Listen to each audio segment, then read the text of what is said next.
शिल्पी घर के काम से फ्री होती तो बोर होती, जिसके बाद उसने घर में ही दुकान खोलने की सोची।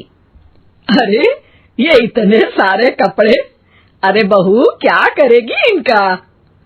माँ जी, मैं घर में बोर होती हूँ तो सोचा सामने के कमरे में कपड़ों की दुकान खोल लूं। घर का काम भी हो जाएगा और 4 पैसों की कमाई भी। अरे वाह वाह, ये तो बहुत ही अच्छी बात है। मैं भी तेरी मदद कर दिया करूंगी। वाह माँ जी, तब तो मजा आ जाएगा। अब हम दोनों मिलकर खूब पैसे कमाया करेंगे। अब क्या था, सास बहू का काम चल पड़ा। एक दिन, अरे राकेश की माँ, सुनती हो? कहाँ चली गई? भूख के मारे पेट में चूहे कूद रहे हैं। अरे नंदिनी, कहाँ हो? भूख लग रही है। पापा कहाँ है माँ? पता नहीं बेटा, भूख लग रही है। आज तो किसी ने चाय भी नहीं पूछी। तभी सास बहू घर के अंदर ढेर सारे सामान के साथ आती हैं और वो भी हंसती हुई। अरे वाह बहू, ये तो बड़ी अच्छी मार्केट दिखाई तूने। बड़ा ही सस्ता सामान था।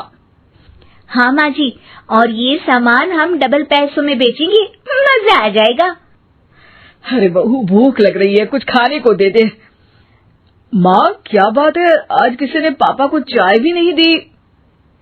अरे बेटा, अब 40 साल में तेरे पापा ने क्या चाय बनाना भी नहीं सीखा?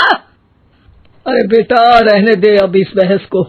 तुम लोगों ने वैसे बनाया क्या है? बहू परेशान हो जाती है और सास को अकेले में लेकर जाती है। माँ जी, आज तो हम लोगों ने खाना ही नहीं बनाया। अरे बेटा, बाहर के छोले भटूरों से पेट इतना भर गया कि याद ही नहीं रहा कि घर में ये लोग भी हैं खाना खाने के लिए। अब क्या किया जाए? तभी घर में एक महिला आती है। जी, वो सुना है आप लोगों की यहाँ साड़ी बिकती है, जरा दिखाएंगे क्या? हाँ हाँ, क्यों नहीं। माँ जी, आप इन्हें साड़ी दिखाइए, मैं तब तक पिताजी और इनके लिए खाने का इंतजाम करती हूँ। सास उस औरत को लेकर सामने वाले कमरे में चली जाती है जहाँ उन लोगों ने दुकान खोली थी। वहीं बहू भी किचन में चली जाती है। अब इतनी जल्दी क्या बनाऊं? पापा जी तो खाने के लिए भी बैठ गए हैं। आइडिया, मैं खाना बाहर से ही ऑर्डर कर देती हूँ। थोड़ी देर में खाना आ जाता है और बहू टेबल पर खाना लगा देती है। हे भगवान, कितनी कड़वी दाल बनाई है बेटा। नहीं नहीं पिताजी, वो क्या बात है नंदिनी, रोटी तो चबाई ही नहीं जा रही है, लग रहा है रबड़ खा रहा हूँ। एक तो इतने महंगे होटल से खाना मंगवाया और वो भी इन लोगों को पसंद नहीं आया। तभी सास नोट गिनती हुई बाहर आती है। वाह माँ जी, बड़ी कमाई हुई लगती है। हाँ, मैंने वो 2000 वाली साड़ी 3000 में बेच दी। अरे वाह माँ जी। दोनों सास बहू बहुत खुश हो जाती हैं। मेरे पेट में ना बेटा जोर का दर्द हो रहा है। अरे माँ, क्या हुआ? पेट में दर्द? बाहर का कुछ खाया था क्या? मैदा तो नहीं खा लिया? मैंने छोले भटूरे खाए थे। माँ क्यों खाए? आपको तो पता है कि आपको मैदा सूट नहीं करता। चलिए माँ को डॉक्टर के पास ले जाते हैं। तभी अंदर से पापा की आवाज आती है। हे भगवान, मेरा तो पेट खराब हो गया। सब पिताजी के पास जाते हैं। पिताजी, आपको क्या हुआ? खाना बासी था शायद। अरे पिताजी, नंदिनी जानती है कि बासी खाने से आपकी तबीयत खराब हो जाती है, तो वो ऐसा क्यों देगी, है ना नंदिनी?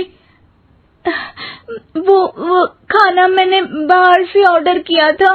मैं और माँ दुकान का सामान लेने गए थे, इसलिए खाना नहीं बना पाए। क्या नंदिनी, दुकान के चक्कर में तुमने तो सारे घर का हाल बिगाड़ रखा है। चलो अब माँ और पापा को लेकर अस्पताल चलते हैं। अस्पताल में जाने पर डॉक्टर कहते हैं, हाँ, इन दोनों को तो एक दिन के लिए एडमिट करना पड़ेगा। क्या? क्यों? पेट ही तो खराब है ना।